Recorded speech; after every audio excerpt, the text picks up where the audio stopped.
Hola amigos y amigas del canal, Opositar es fácil si sabes cómo, soy Eugenio Martínez y hoy seguimos con la clase número 22 de la Constitución Española que trata del título noveno del Tribunal Constitucional. Empezamos con el artículo 159, que es la composición del Tribunal Constitucional. Aquí tenemos que tener claro que el Tribunal Constitucional lo componen 12 miembros, que serán independientes e inamovibles en el ejercicio de su mandato. ¿Cómo se eligen estos miembros? Pues son 4 elegidos por el Congreso por una mayoría de 3/5, 4 elegidos por el Senado por mayoría de 3/5, 2 elegidos por el Gobierno y 2 elegidos por el Consejo General del Poder Judicial.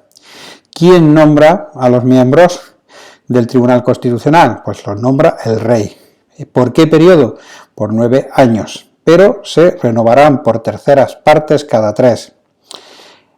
¿A quién puede nombrar miembro del Tribunal Constitucional? Pues a magistrados y fiscales, profesores universitarios, funcionarios públicos y abogados, todos ellos de reconocida competencia con más de 15 años de ejercicio profesional.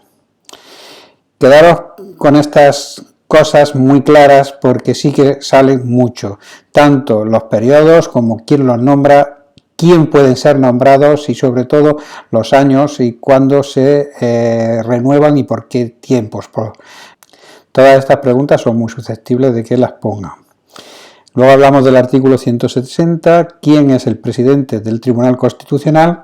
Él es uno de los miembros del mismo tribunal que lo elige sus compañeros, lo nombra el Rey y lo propone el mismo tribunal en pleno. El tiempo de validez de la presidencia es de 3 años. Vale, que os quede claro esto, que es uno de los miembros que se nombra por el Rey a propuesta del pleno del tribunal y el periodo en el que es presidente es de 3 años.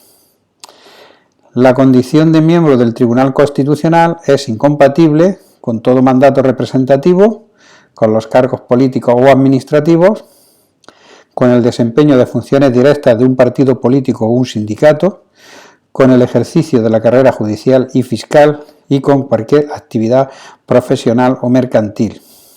Y tendrá las incompatibilidades propias de los miembros del Poder Judicial y serán independientes e inamovibles en el ejercicio de su mandato. El artículo 161 habla de las competencias del Tribunal Constitucional y dice que este tribunal tiene jurisdicción en todo el territorio español y es competente para conocer del recurso de inconstitucionalidad contra las leyes y disposiciones normativas con fuerza de ley, la declaración de inconstitucionalidad de una norma jurídica con rango de ley, interpretada por la jurisprudencia, afectará a esta, si bien la sentencia o sentencias recaídas no perderán el valor de cosa juzgada. El recurso de amparo por violación de los derechos y libertades, los conflictos de competencia entre el Estado y las comunidades autónomas o de estas entre sí, y de las demás materias que le atribuya la Constitución o las leyes orgánicas.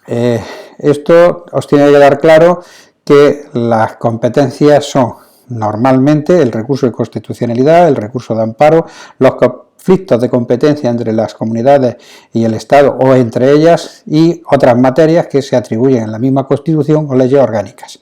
Esos son los conceptos que hay que dejar claros.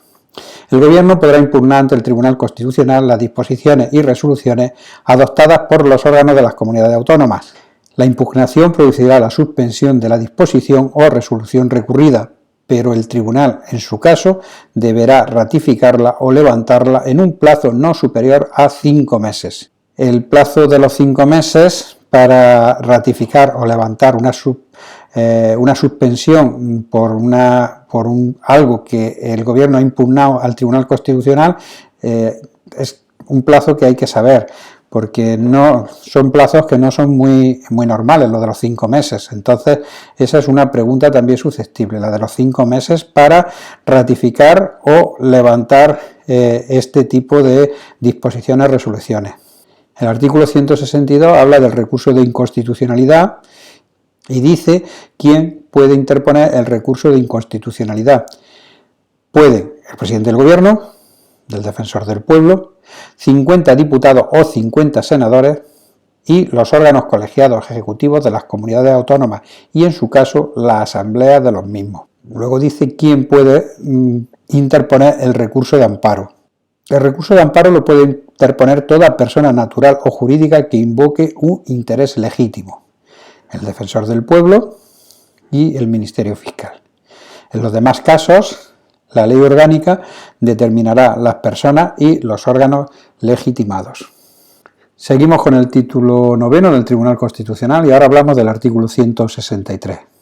Cuando un órgano judicial considere en algún proceso que una norma con rango de ley aplicables al caso de cuya validez dependa el fallo pueda ser contraria a la Constitución, planteará la cuestión ante el Tribunal Constitucional en los supuestos, en la forma y en los efectos que establezca la ley, que en ningún caso serán suspensivos. Las interpretaciones posibles que se le han dado tienen que ver con la no suspensión, tanto de la eficacia de la ley como la tramitación de los autos, pero ninguna de ellas resulta totalmente satisfactoria. Fue introducida por la Comisión Mixta Congreso-Senado sin motivo y, como hizo con frecuencia, extralimitándose en sus funciones. El artículo 164 habla de las sentencias del Tribunal Constitucional se han de publicar en el BOE, con los votos particulares si los hubiere. Los votos particulares quiere decir cuando hay algún tipo de voto individual que va en contra o quiere significar algo de la sentencia, se tiene que publicar también en el BOE.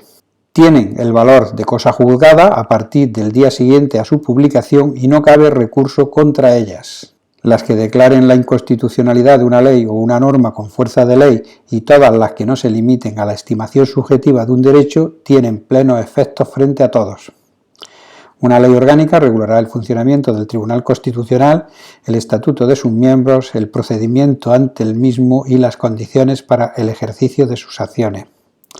Salvo que el fallo se disponga otra cosa, subsistirá la vigencia de la ley en la parte no afectada por la inconstitucionalidad. El artículo 165 habla de que una ley orgánica regulará el funcionamiento del Tribunal Constitucional, el estatuto de sus miembros, el procedimiento ante el mismo y las condiciones para el ejercicio de las acciones. Bueno, pues con esto finalizamos el título 9 del Tribunal Constitucional. Ya queda menos para acabar la Constitución, os animo a seguir trabajando sobre ella y os recuerdo que estos apuntes os los remitiré sin ningún precio, sin ningún tipo de contraprestación, solo con que me mandéis un correo a spr.eugenio@gmail.com y me pidáis cualquiera de las clases que se han publicado ya en el canal y os las mando en PDF, así podéis trabajar sobre ellas. Os animo a trabajar duro porque este es un año en el cual van a salir muchas convocatorias y todos estáis trabajando con ahínco en conseguir vuestra plaza. Además, os recuerdo el lema del canal: opositar es fácil si sabes cómo. Hasta pronto.